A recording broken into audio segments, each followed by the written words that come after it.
Grabe ang pisikalan ng dalawang koponan. Namilipit si Cliff Hodge na payuko na lang sa bench. Coach George Gallant gusto nang pauwiin ang referee matapos ang maling desisyon sa challenge ng San Miguel. So ito na ang bakbakang finals game 4 sa pagitan ng Meralco Bolts at San Miguel Beermen. Expected na makapaglalaro na si The Bro Terence Romeo matapos makarecover sa kanyang injury. Bago nga magsimula ang laro ay tinanghal na best player of the conference si Junmar Fajardo. First quarter pa lang ay mainit na agad ang simula ng San Miguel Beermen. 8-1 run sa pangunguna ni Junmar, Marcio at CJ Perez. 9-minute mark nang makapuntos na sa wakas ang Meralco Bong Quinto sa harap ni Fajardo. Pero sinugot naman yan ng magandang ball movement sabay 3-point shot ni Marcio Laster. Early timeout ang Meralco dahil lumobo na sa 8 ang abante ng San Miguel. Matapos niya na milipit si Cliff Hodge matapos mapulupot ang kanyang tuhod kay Moala Tautua. Naitala naman ni Terence Romeo ang kanyang first 3-point shot pero under 3-minute mark nang makuha na ng Meralco ang kanilang game redeem sa pangunguna ni Chris Banquero at Chris Newsome. Nagsisimula ng pumasok ang kanilang mga tira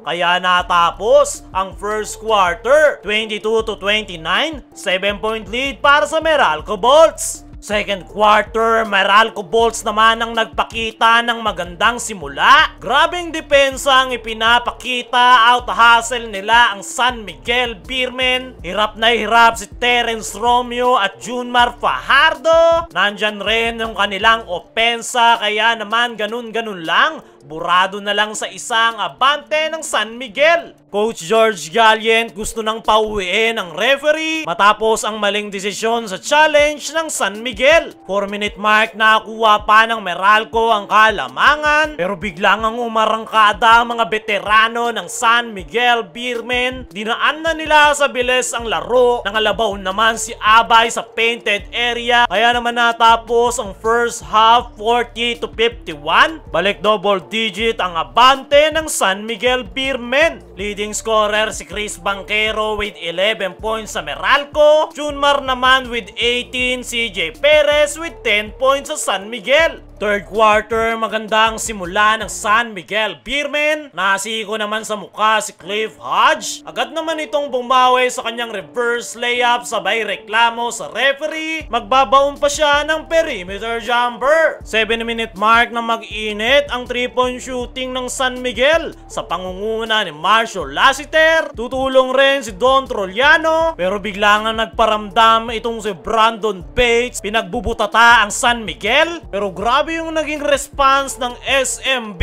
lalong-lalo na itong si CJ Perez at Vic Manuel. Kaya naman natapos ang third quarter 74-82, 8-point lead para sa San Miguel Beermen. Fourth and final quarter, nagparamdam na si Chris Newsome para sa Meralco Bolts. Takeover mode para tapyasan ang kalamangan ng San Miguel. Pero nagsisimula naman ng uminit itong si Terence Romeo. Pinaparamdam na ang kanyang presensya. Timeout ang Meralco, 87-92. Under 3-minute mark nang lalong gumanda yung opensa ng San Miguel Beermen. Sinubukan pang humabol ng Meralco Bolts pero nagawa ngang makontrol ng San Miguel Beermen at silang kukuha ng panalo.